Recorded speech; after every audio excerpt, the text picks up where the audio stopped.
Attention and interest. To the fairies' determination and goodwill, all things are possible. The Man of the Family by C. Reed. It happened recently to me as I write to see one afternoon lying on the sidewalk in the Via Calziole in Florence what I thought was a common iron screw, about 3 inches in length, which looked as if it had been dropped by some workman. And recalling the superstition that it is lucky to find such an object or a nail, I picked it up when to my astonishment I found that it was a silver pencil case, but made to exactly resemble a screw. Hundreds of people had perhaps seen it, thought they knew all about it or what it was, and then passed it by, little suspecting its real value. There is an exact spiritual parallel for this incident or parable of the screw pencil in innumerable ideas at which well-nigh everybody in the hurrying stream of life has glanced, yet no one has ever examined until someone with a poetic spirit of curiosity or inspired by quaint superstition pauses, picks one up, looks into it, and finds that it has ingenious use and is far more than it appeared to be. Thus, if I declare that by special attention to a subject, earnestly turning it over and thinking deeply into it, very remarkable results may be produced as regards result in knowledge. Every human being will assent to it as the veriest truism ever uttered, in the fullest belief that he or she assuredly knows all that. And yet it was not until within a very few years that I discovered that this idea, which seemed so commonplace, had within it mysteries and meanings which were stupendously original or remarkable. I found that there was a certain intensity or power of attention far surpassing ordinary observation, which we may, if we will, summon up and force on ourselves, just as we can, by special effort, see or hear far better at times than usually. The Romans show by such a phrase as animum adducere, and numerous proverbs and synonyms, that they had learned to bend their attention energetically. They were good listeners, therefore keen observers. Learning to control or strengthen the will is closely allied to developing attention and interest. And for reasons which will soon be apparent, I will first consider the latter, since they constitute a preparation or basis for the former. And as preliminary, I will consider the popular or common error to the effect that everyone has allotted to him or to her just so much of the faculty of attention or interest as it has pleased nature to give. The same being true as regards memory, will, the constructive or artistic abilities, and so on, when in very truth, and on the warrant of experience, all may be increased ad infinitum. Therefore, we find ignorant men complacently explaining their indifference to art and literature or culture on the ground that they take no interest in such subjects, as if interest were a special heaven-sent gift. Who has not heard the remark, "He or she takes such an interest in so many things, I wish that I could"?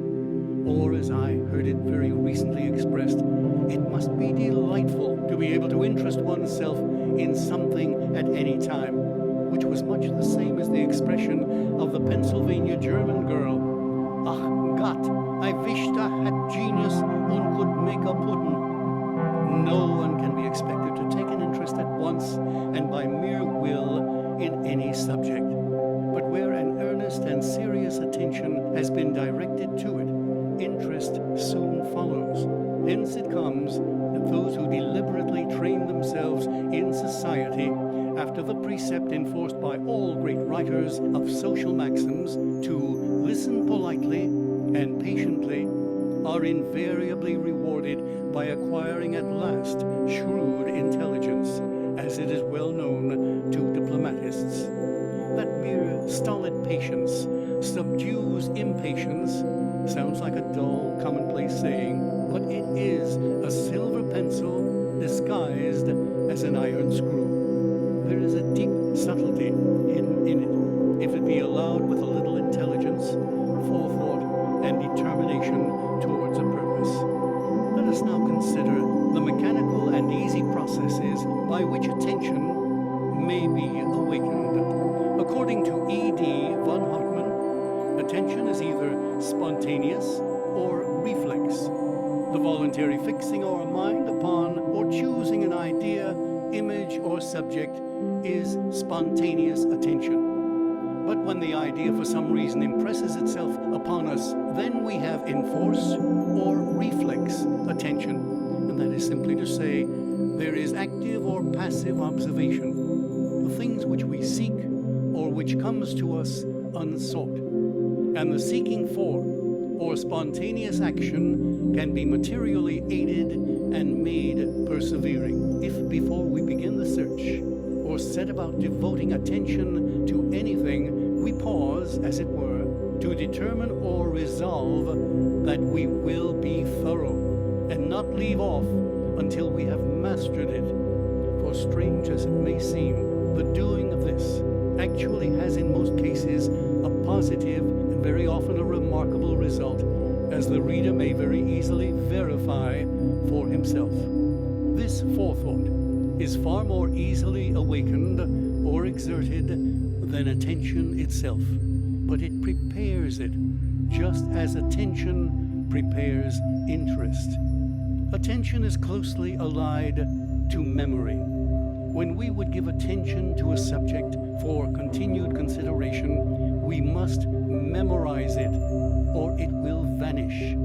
Involuntary memory, excited by different causes, often compels us to attend to many subjects, whether we will or not. Everyone has been haunted with images or ideas, even unto being tormented by them. There are many instances in which the imagination has given them objective form, and they have appeared visibly to the patient.